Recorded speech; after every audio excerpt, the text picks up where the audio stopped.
You know, I've had quite a few people who know me in real life message me after watching these videos and be like, you're much nicer about them like on video than you are in person. Where's all the anger?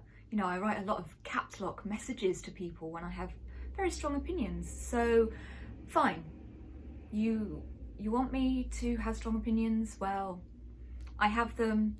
I have a cuppa.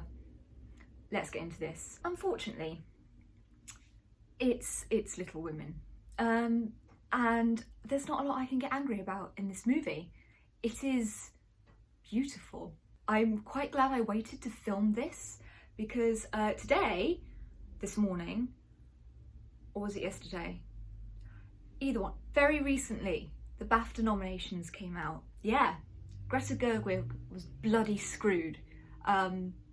I cannot believe that is an all-male category after we've had Honey Boy and Little Women and a number of other beautiful films. Well, shit. You know, I came out of Little Women having been, well, I cried properly twice and I teared up another 3 or 4 times. I still cry at The Lion King. It's been 25 years. And I mean the good Lion King, the original animated version, not the recent. It was fine. It was fine. It didn't need remaking. I'm going off topic. Anyway, Little Women, if you haven't read the book or you don't know anything about it or you haven't watched the 1994 version, it's a tale of 4 daughters whose father is off fighting for the Union and the American Civil War. And it's just about their trials, tribulations, growing up, falling in love, trying to become the person they are. Now, the one that everybody tries or says that they relate to is Jo, who is basically the Elizabeth Bennet of the sisters. Little Women is the Pride and Prejudice of the Americans, I would say. You can draw parallels between the two. I am generalising massively. Now, obviously, I read the book back in the day after I'd run out of Bronte and Austen and all that kind of palaver. And also, it's one of those classics where you kind of feel like you have to. I also watched the 1994 version. Now, so many people didn't want to see this remade because the 1994 version with Winona Ryder and Sally Field, played Marmee, was for them the ultimate. It would be like, why would you remake it? I mean, for a lot of people, it would be like trying to remake Goodfellas or The Godfather. You just don't.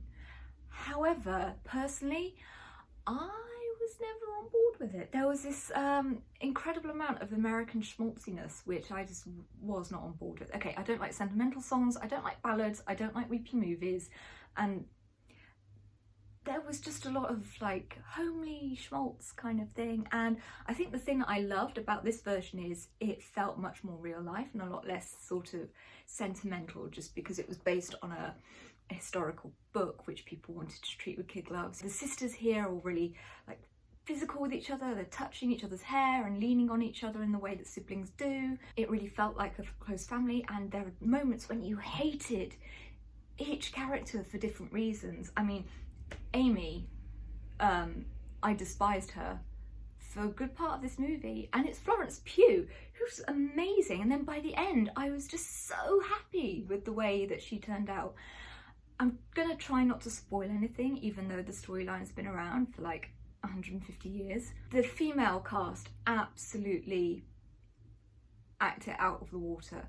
I will say Emma Watson is quite obviously the weakest actress, but when you're up against somebody like Saoirse Ronan or Laura Dern or Florence Pugh, it's gonna be really obvious. I thought Eliza, I think her name's Donna, something like that, who plays Beth, did really well, because Beth was always like the do-gooder and like really sickly and all this sort of palaver.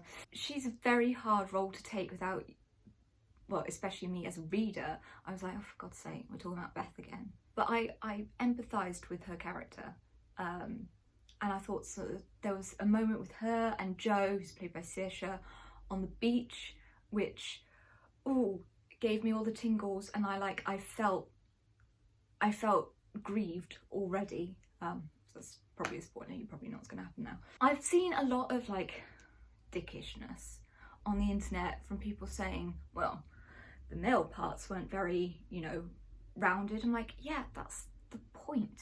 We have enough movies with predominantly male casts. Like, how do you think it felt when people watch The Departed or The Irishman or Goodfellas or The Godfather. The women are very much not central to the plot in those. They are satellite characters that revolve around the main 2 or 3 men at the middle of the story. That's what Little Women is. It's in the title. It's about the girls. And like, I just can't be arsed with all of that. Like, if you don't like it, don't freaking watch it then. But I liked it. Every shot was sublime. I wish I'd made a note of who the cinematographer was, because it was like a watercolor painting. Like, every shot was just beautiful, and you had these washes of New England color over them. I thought it was so well framed. The time skip, it's filmed in a time skip, so it starts now, you know, the now that they're talking about, and then it flashes back 7 years. And the time skips, I wasn't expecting it. I was thinking, why is this starting at the end? Because I know the story. It worked so incredibly well, just to see how it all develops. And even if you know the story, it keeps you in a state of suspense because you don't know what scene you're going to see next, and it's really important. Laura Dern as Marmee was, I feel she gave weight to the role, which is very difficult to do because she's seen as kind of saintly in the book. Saoirse Ronan is always just, she's got this searing intensity, and there's a moment where she speaks about, she's sick and tired of what people expect of women, and then at the end she just breaks and says, I'm so lonely. And like, it spoke to me as a girl in her late teens, early 20s. I felt that, and I think other people feel it too. Like, it's the script written by Greta as well. I mean, she's really a woman of all talents, because she was a great actress in Frances Ha, but she's really come into her own script writing and directing, and I will go and see every film she's made, and I can't say that for any other directors really that I can think of. I mean, it might have happened by accident, not on purpose. It really gets to the heart of being a young woman, but especially being a young woman in those very difficult times, and the interpersonal relationships, and family is really strong here, and also the idea that family is also the people that you choose. I will talk about Timothée Chalamet. He's an incredibly gifted actor. I once replied to a film journalist on Twitter when he was like, who do you think is going to be somebody who's going to win an Oscar in the future? And the first thing I thought was Timothée Chalamet. Here, he's very much the Byronic hero. He's striding across windswept landscapes, pouring his heart out, looking like wistful and lovelorn in turns, and friendly and happy, and he switches between drunken sot and wounded. I didn't think that they could make Laurie anything more than he was in the book, but they did, and I loved the way they developed the end relationship between him and Amy. It was less of an insert, which is kind of how I felt it was previously in the other film as well. It was a story I was desperate to get back to, you know, when they'd all separated at the seams, and a story I was desperate to get back to. I will say Meg's story, Meg is played by Emma Watson, is necessary because it's all about the choices that you make in life, and she made a choice for love, and now she finds herself in this spot, and then it's all about pulling herself out of this and maintaining her family and knowing what's right. As I said, Emma Watson's not the strongest actress in this cast, so the fact that the storyline was quite weak wasn't the worst thing about it. Yeah, I mean, I had a friend who spoke to me after he came out of the cinema, and he said he and his 21-year-old son both cried, and they're trying to recommend it to every man that they know because it's been a very female-heavy audience. I must admit, when I went to go and see it a couple of nights ago, it was me for a very long time, and then as the main titles started coming up, two women of pensionable age came in their little waterproofs to watch it, and it was just us in a theatre of like 100 seats, and I was devastated. I mean, it was great because I didn't have any tossers like using their phone or talking or eating loudly, and it's a very nice cinema experience for the purist, but I was like, this deserves everyone to go and see it. If I wasn't already seeing another film tomorrow, I would probably go and see it again. As it is, I know that it will meet with Lady Bird in my DVD shelf, because I want a hard copy of this. I'm like a vinyl collector. If I love a film, I want a hard copy of it. My friend also said that he liked the way it really pointed out that people were less well off and it put them first. And I think in the current state of play, as it is right now, yeah, that's a really worthwhile message to be putting out there, because God knows there are lots of people that are really badly off right now. There obviously isn't any people of colour. The representation here, there's a lot of women, but there's very little intersectionality, but the book is very white. It's not an excuse, but I did notice that at least Greta Gerwig tried to put in a couple of lines about why the father was fighting for the Union Army, and Marmee had a line, I mean a line was given to a single unnamed black woman.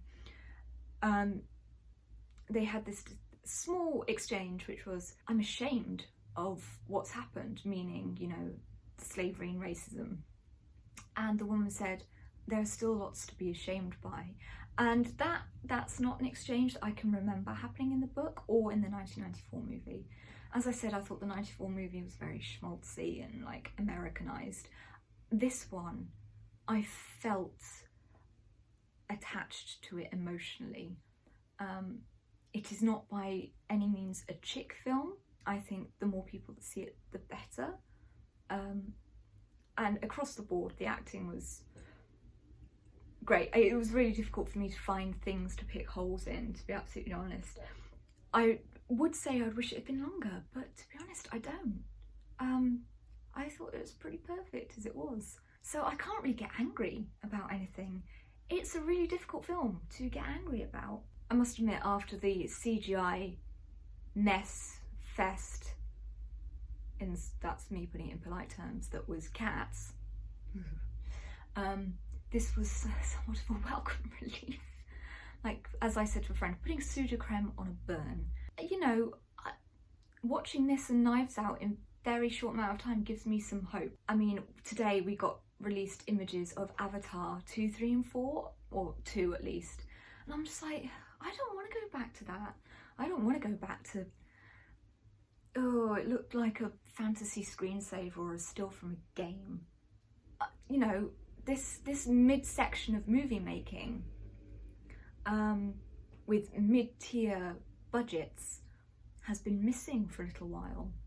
So to see Knives Out and to see Little Women be supported by studios and hopefully make a really good return is fantastic, because quite honestly we can't leave everything to Netflix and Amazon, because then the cinema industry will find itself very wiped out very quickly. I tried. I can't get angry about it. It's a freaking great movie, and the performances will probably make you tear up. If you have any relationships in your life whatsoever, you'll see it framed here, and I'm really, really pissed still at BAFTA. Get it together. It's my chance for membership gone. See For the Gentleman, which I'm seeing tomorrow.